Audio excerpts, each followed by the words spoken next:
Powered by the Montana Television Network. This is Montana This Morning from Montana's news leader. Well, good morning. Thanks for kicking off your work week with us. I'm Justine Stewart. And I'm Louis Storage. Hopefully having a good start to your Monday. Justine, we were talking about it earlier, but it's kind of getting frustrating after a while with this weather pattern. Up and down, same thing. Yes, where it'd be nice if the precipitation is going to move in, it'd be all snow instead of this rain-snow mix that we've been looking at. Icy mess. Yeah, but again, that's what we're going to be looking at by the end of this week. The same sort of pattern setting up like what we had at the end of last week. Mountain snow, valley rain and snow showers. So we'll kind of get into all these details as we move throughout the morning here. I did want to show this really nice picture though.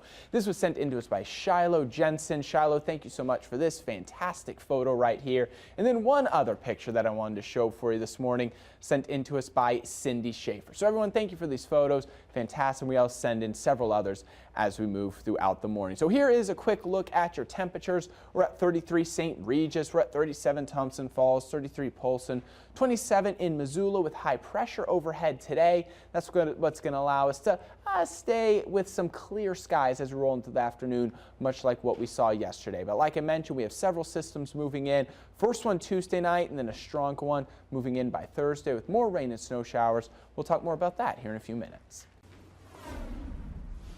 The Hawaii Emergency Management Agency worker who accidentally sent out an incoming missile warning to the entire state over the weekend has not lost his job. Officials say he has been reassigned while the investigation into what happened continues. Locals and tourists alike ran for cover as a message went out to cell phones reading ballistic missile threat inbound to Hawaii. Seek immediate shelter. This is not a drill. We did speak with a couple of Montanans who were on the islands. They say that despite the circumstances, they tried their best to stay calm when they heard of the warning that a ballistic missile was headed towards them. The alert was out for about 38 minutes before it was canceled, leaving many people confused, especially tourists with no homes to retreat to. Oh my gosh, I don't even know how to begin to describe the emotions. I was like shaking. Me and my mom were both just like staring at each other. It was the scariest, like most real moment I've ever been in my entire life. I guess just being a tourist, I didn't have like my own home to go into or, you know, like my own hotel room to run to. We were just like staying in my brother's house in a car, better yet. So we didn't really know like what to do or where to go. Here on Kauai, we have these sirens that go off on the first Monday of every month. And they're really loud, and they're for like tsunamis and hurricanes. And so those weren't going off, which I think if those had been, it would have been like very frantic and hectic, but it was kind of weird.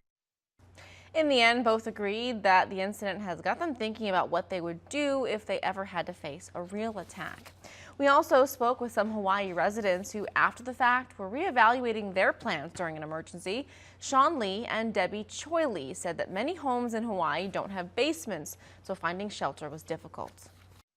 Basically, it was confusion because the alert says seek shelter, and they were like, and so we're like, okay, seek shelter. Okay, wait, we don't have any shelter. And I think that's the takeaway of the entire day today is that whether you're in Hawaii or you're in Montana, you know, you need to be ready to face an emergency at a moment's notice. They say despite the confusion, it was certainly a good learning experience. Friday marked the end of the presidential transition at the University of Montana. Interim President Sheila Stearns delivered her final administrative recommendations to current President Seth Bodnar. In an email addressed to students, faculty, and community members, Bodnar thanked his predecessor. He says, quote, "I received President Sheila Stearns' final recommendations on academic programs and administrative services and prioritization. Sheila has my sincere gratitude for this report and for her lifetime of service in advancing the cause of higher education in the state of Montana." Bodnar plans to build on the prioritization process by working with cabinet, deans, and shared governance groups on campus, adding he will provide a framework for decision-making as the spring semester begins January 22nd. Well, this week, farmers and ranchers attending the American Farm Bureau Federation's annual convention in Nashville were treated to an address from President Trump. In this morning's Montana Ag feature, MTN's Russell Nemens shares what the president said and has reaction from Montana producers in attendance. You know, the last sitting president to speak to the American Farm Bureau Federation was President George H.W. Bush 25 years ago. Agriculture Secretary Sonny Perdue welcomed President Trump to this year's convention and said that his attendance sends a very strong message to rural America. It's an indication of what this president thinks about your organization and you as people and what you do for the United States economy.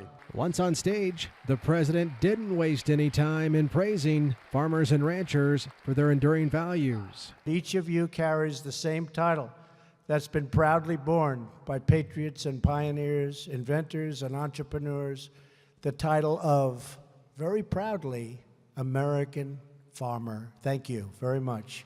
In addition to economic development, Trump touched on issues of importance to farmers and ranchers, like tax reform. One of the things that I'm really interested in, of course, is the inheritance of the family farm. And that means so much to me. And my son and daughter-in-law are helping now with the ranch. And to know that that succession and to my grandchildren will still continue means the world to me. The president also said that with every decision his administration makes, they're honoring America's proud farming legacy.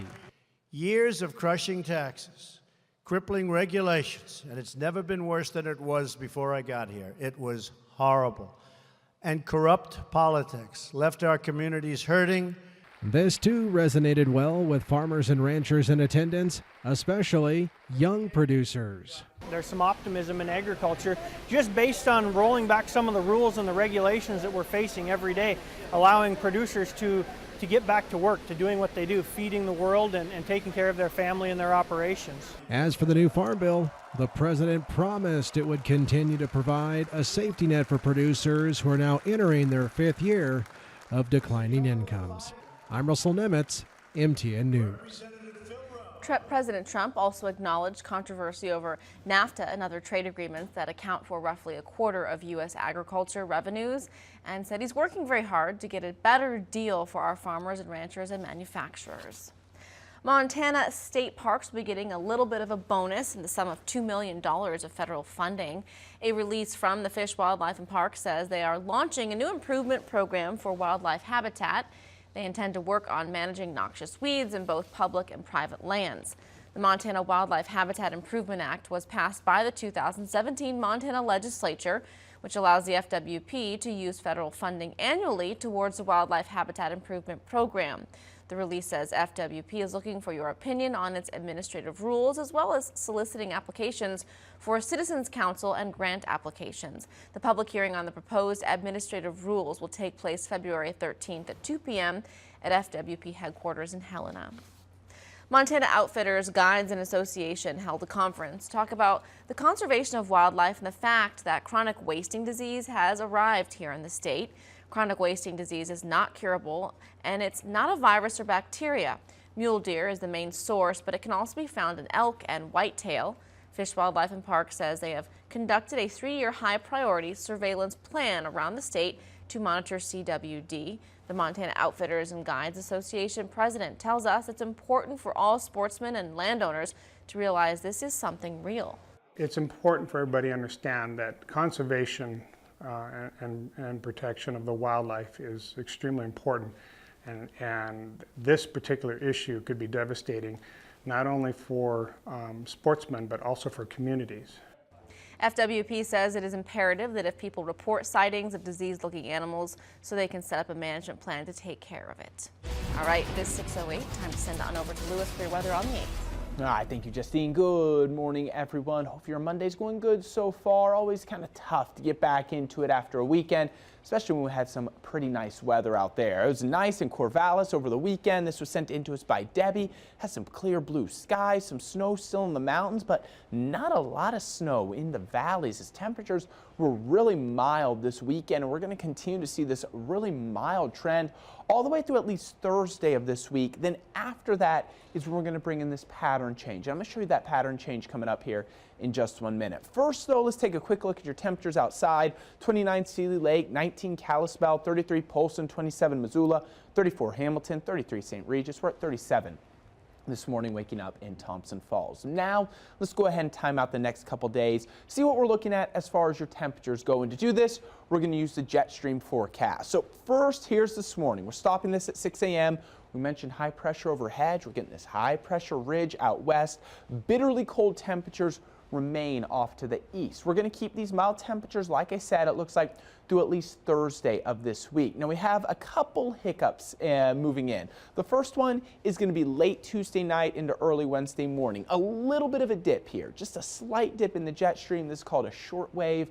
That's going to bring in just a disturbance to the atmosphere. So a light rain snow mix possible western Montana Tuesday night into Wednesday morning. But notice how temperatures are going to remain mild. Now, as we roll into Thursday, we're going to start to get this trough building in just to our west. In front of this, rain and snow showers begin to move in on Thursday. Mountain snow, valley rain and snow showers. Some areas in southwestern Montana valleys look like they're going to remain all rain, as temperatures are going to be in the middle upper 30s, even lower 40s. Now, after this day, watch what happens to the overall pattern change. We're going to get this dip in the jet stream. Look where the jet stream goes.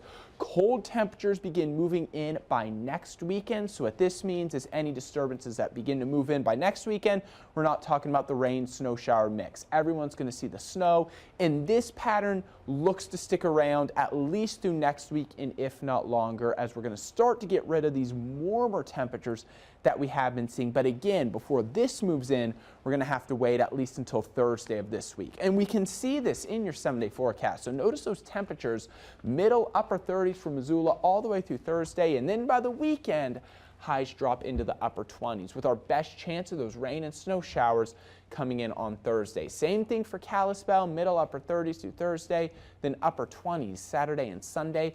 Hamilton will even see some lower 40s on Wednesday and Thursday. Yeah, Justine, but then as we get into Friday, Saturday, and Sunday, temperatures drop back into the upper 20s and lower 30s. So maybe we'll start to see a cooler winter eventually. eventually. And we'll have to get through at least Thursday, it looks like, with those milder temperatures, then kind of start to see that pattern shift by next weekend. All right, well, stick around. We're right back after this, but first, here's some birthday shout-outs this morning.